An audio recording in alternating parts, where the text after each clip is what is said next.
Sejumlah politisi dan tokoh yang tergabung dalam tim kampanye nasional Capres-Cawapres Prabowo Subianto Gibran Raka Buming Raka terus menyuarakan narasi menang Pilpres 2024 dalam satu putaran.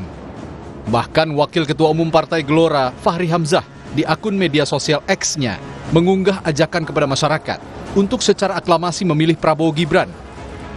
Karena toh yang lain tidak ada juga alasan yang kuat dan mendasar.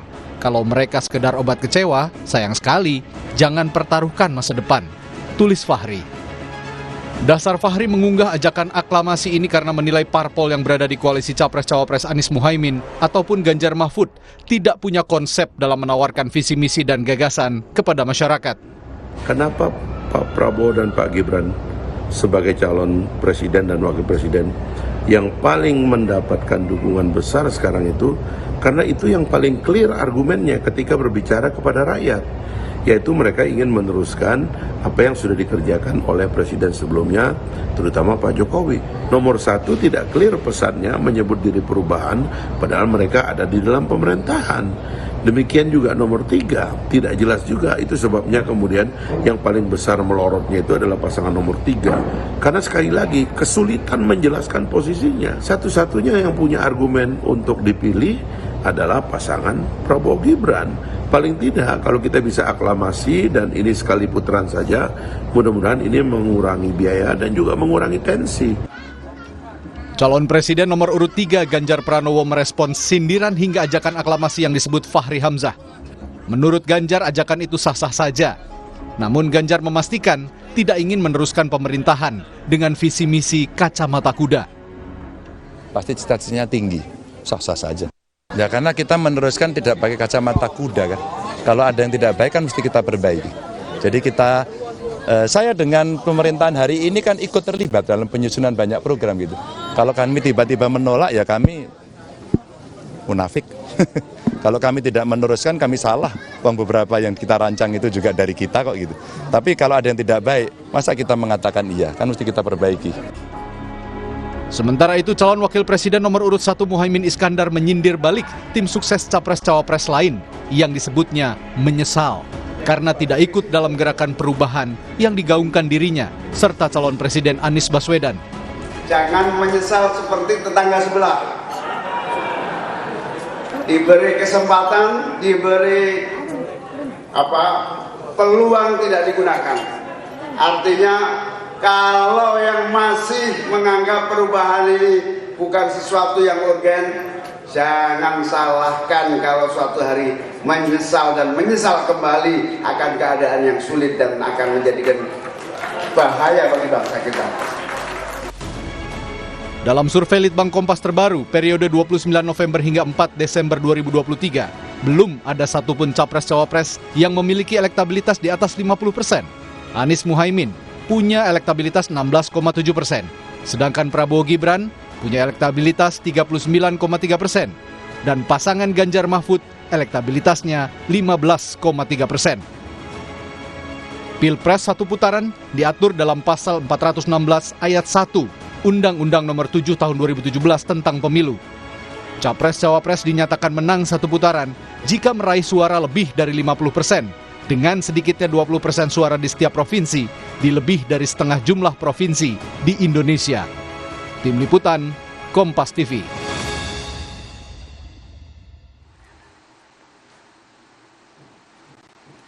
Narasi Pilpres berlangsung satu putaran terus disuarakan tim kampanye nasional Capres-Cawapres Prabowo Gibran. Dari sisi komunikasi politik, apakah narasi ini efektif untuk membentuk opini publik? Kita akan bahas sore hari ini di program Rumah Pemilu bersama dengan Guru Besar Komunikasi Politik Universitas Nasional. Ada Lely Aryani. Selamat sore, Bu Lely, apa kabar?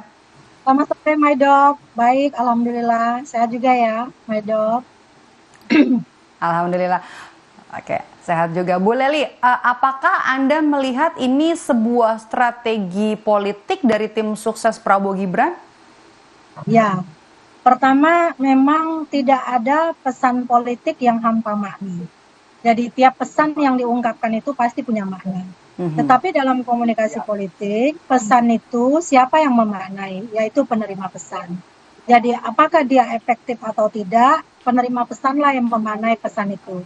Jadi baik simbol, lambang, ungkapan, verbal, non-verbal, semuanya itu pasti punya makna. Tapi yang lebih dominan dalam memaknai sebuah pesan politik itu adalah penerima pesan.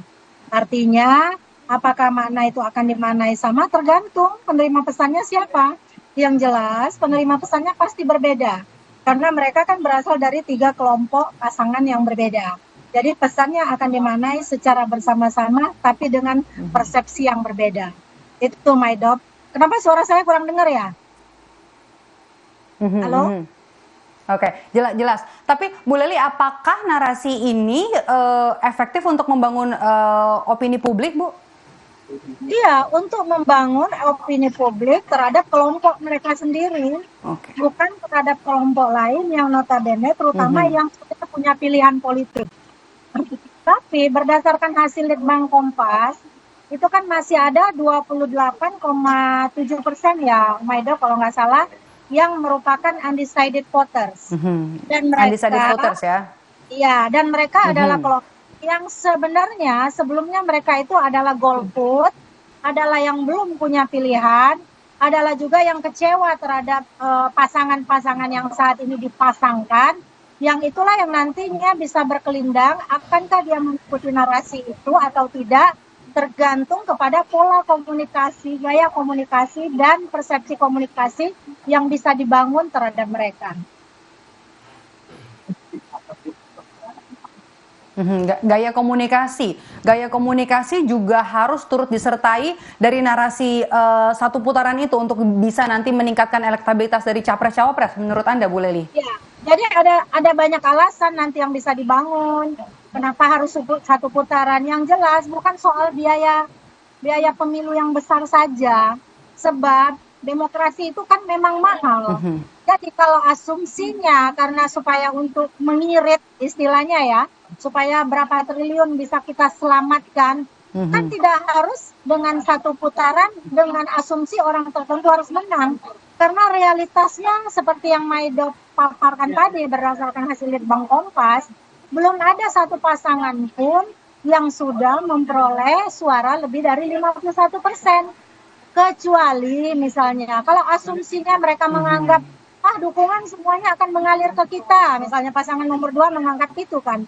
Belum tentu, karena realitasnya di 2019 misalnya dukungan terhadap Pak Jokowi itu ada 56%, Pak Prabowo 44%. Kan dalam logika kita berarti senilai itulah harusnya dukungan yang ada pada saat ini kepada mereka. Tapi realitasnya yang kita lihat di hasil survei Litbang Kompas, bahkan sebesar suara yang pernah memilih Pak Jokowi di 2019 pun belum mereka peroleh. Nah, di sana problemnya menurut saya, Maido. Jadi, jangankan untuk mendengungkan satu putaran, karena positioning baik pasangan Amin, baik pasangan Ganjar dan Mahfud, itu sama potensialnya untuk pada saat ini untuk bisa meraih posisi suara yang kemungkinan bisa lebih tinggi. Karena psikologi pemilih itu akan muncul 5 menit sebelum mereka masuk ke bilik suara. Gitu, Maido. Oke. Kalau gitu narasi aklamasi, narasi satu putaran yang disampaikan oleh tim dari Prabowo Gibran ini kan kemudian dibalas oleh Ganjar Pranowo dengan politik visi misi keberlanjutan kacamata kuda. Menurut Anda, analisis Anda, Bu Lely, soal pernyataan dari seorang Ganjar Pranowo ini apa? Iya. Pertama, ini dua hal yang berbeda ya, antara satu putaran sama aklamasi itu dua hal yang berbeda, dua konsep yang berbeda. Kalau aklamasi itu kan asal katanya itu aklamasio, itu sebenarnya sejarahnya muncul dari zaman Romawi kuno. Itu adalah sebuah ritual yang pernah dilakukan oleh masyarakat Romawi terhadap upaya untuk menyetujui saran-saran yang dilakukan oleh kaisar. Jadi mereka tunjuk tangan, teriak histeris gitu kan. Lalu oke, kalau sekarang gitu kan misalnya ahoy misalnya gitu kan. Nah itu adalah pemilu yang dilakukan tanpa melakukan pemungutan suara. Di Indonesia itu pernah dilakukan ketika Bung Karno dan Bung Hatta itu dipilih secara aklamasi. Pada saat itu dalam sidang BPU PKI itu pernah disarankan diajukan oleh Otto Iskandar Dinata di sidang BPU PKI. Karena apa? Karena alasannya adalah bahwa Bung Karno dan Bung Hatta adalah pejuang yang terlibat dalam kemerdekaan Indonesia dan mereka memutus sekat-sekat primordialisme, sekat suku, sekat agama dan sebagainya. Jadi itu relevan. Lah kalau sekarang Prabowo pengen dipilih secara aklamasi itu alasannya apa? Juntrungnya apa? Istilahnya seperti itu. Jadi menurut saya logikanya benar yang dikritik yang disampaikan oleh Ganjar ini seperti melihat kacamata kuda asal terabas gitu loh. Jadi nggak peduli lah apa yang ada di hadapan, yang penting gua menang. Intinya seperti itu. Padahal ada prinsip-prinsip berdemokrasi yang harus kita lalui, yang tidak semudah membalikan telapak tangan untuk memilih pasangan pemimpin yang akan memimpin kita ke depan selama 5 tahun ini. Jadi pertarungannya di sana, Maido. Oke. Ganjar juga kan mengamini sejumlah program-program yang sudah dilakukan oleh pemerintahan Joko Widodo, tapi ada sedikit perbaikan. Itu mungkin yang dimaksud dengan visi misi keberlanjutan kacamata kuda itu juga tidak menutupi apa yang sudah bagus yang dilakukan oleh pemerintahan Joko Widodo, tapi juga berjanji akan memperbaiki. Apakah ini juga semacam bisa menarik simpati publik begitu? Atas narasi politik satu putaran yang disampaikan oleh Prabowo Gibran? Iya, konotasinya kan yang diajukan oleh Ganjar dan Prof. Mahfud itu adalah percepatan. Jadi diksi melanjutkan itu dimodifikasi sedemikian rupa. Berbeda dengan Anies yang diksinya adalah perubahan. Dua-duanya relevan untuk situasi bagaimana membedakan. Ya, bagaimana membedakan antara pasangan yang satu dengan pasangan yang lain. Karena mereka harus punya tagline tersendiri kan, begitu. Nah artinya kalaupun memang yang digagas itu adalah keberlanjutan dengan ngegas gitu kan, gaspol istilahnya, itu juga adalah dinamika yang mencoba dibangun oleh Ganjar dan Prof. Mahfud untuk bisa mengetengahkan program ini. Oke, ini sudah bagus, tapi ini perlu lebih baik lagi. Misalnya di bidang percepatan pembangunan. Kenapa terhalang? Karena maraknya korupsi. Nah, maka ke depan korupsi itulah yang harus dipikirkan yang paling utama. Oke, kita buka program ini, tapi dengan syarat. Ini batasnya, ini clue-nya, sehingga korupsi tidak boleh terjadi pada bidang ini. Misalnya demikian. Oke, kalau dari sisi paslon nomor urut 1, ini Muhaimin Iskandar pernah bilang kan narasi penyesalan tidak mengikuti perubahan. Seberapa kuat sebenarnya narasi ini untuk bisa menandingi narasi satu putaran yang disampaikan oleh Prabowo Gibran, Bu Lely? Ya, pertama memang kita mungkin tahu ya, ketika pertama kali AHY mundur karena tidak jadi dicalonkan oleh bersama Anies gitu misalnya. Kemudian Pak Surya Paloh ketemu sama Jokowi. Artinya majunya Caimin pasti atas persetujuan Jokowi. Nah dinamikanya yang terjadi, Caimin adalah bagian atau secara insider bagi kabinetnya Pak Jokowi gitu kan.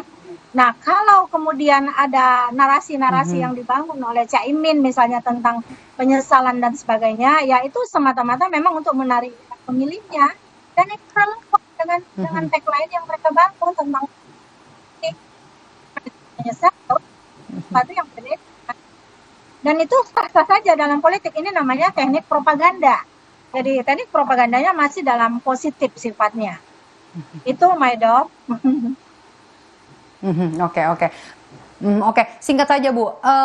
Ini kan perang narasi yang disampaikan oleh ketiga pasangan calon, termasuk juga narasi satu putaran ya, pemilu satu putaran yang disampaikan oleh pasangan Prabowo Gibran dan juga dibalas dengan narasi-narasi lain dari ketiga pasangan calon. Apakah ini sebenarnya untuk narasi satu putaran bisa nantinya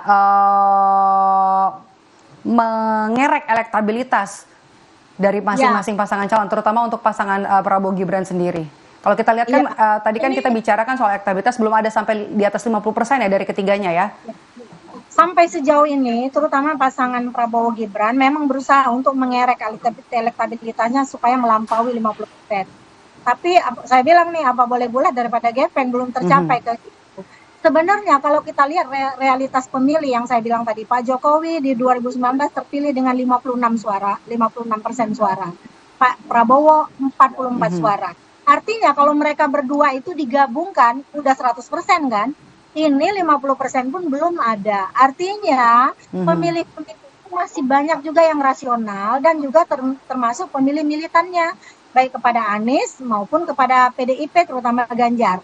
Nah, dinamika pemilih-pemilih semacam ini yang tidak bisa diganggu-gugat, digerek-gerek dan sebagainya, itu adalah perjuangan berat bagi kelompok Prabowo.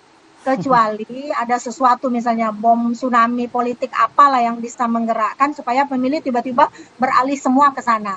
Dan kita masih menunggu 3 kali debat lagi yang mungkin tidak secara signifikan ya debat itu mempengaruhi pemilih, tapi boleh Bisa jadi mengubah ya pilihan.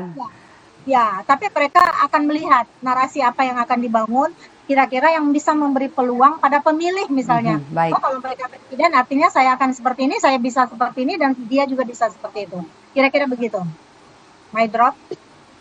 Oke, baik, kita tunggu nanti masih ada masa kampanye, kemudian juga nanti termasuk dari debat, 2 kali debat. gelaran debat nanti yang diselenggarakan oleh KPU, apakah nanti bisa lebih memperkuat pilihan dari publik nanti untuk menentukan siapa nanti akan dipilih pada 14 Februari. Terima kasih sudah bergabung dan meluangkan waktu bersama kami, Guru Besar Komunikasi Politik Universitas Nasional Ibu Lely Aryani. Selamat selalu, Bu Lely. Ya, terima kasih. Dan usai jeda, saudara, program Rumah Pemilu akan kembali dengan informasi lainnya, diantaranya Bawaslu menyebut ada dugaan pelanggaran administrasi dalam kasus pengiriman surat suara pemilu sebelum waktunya oleh PPLN Taiwan.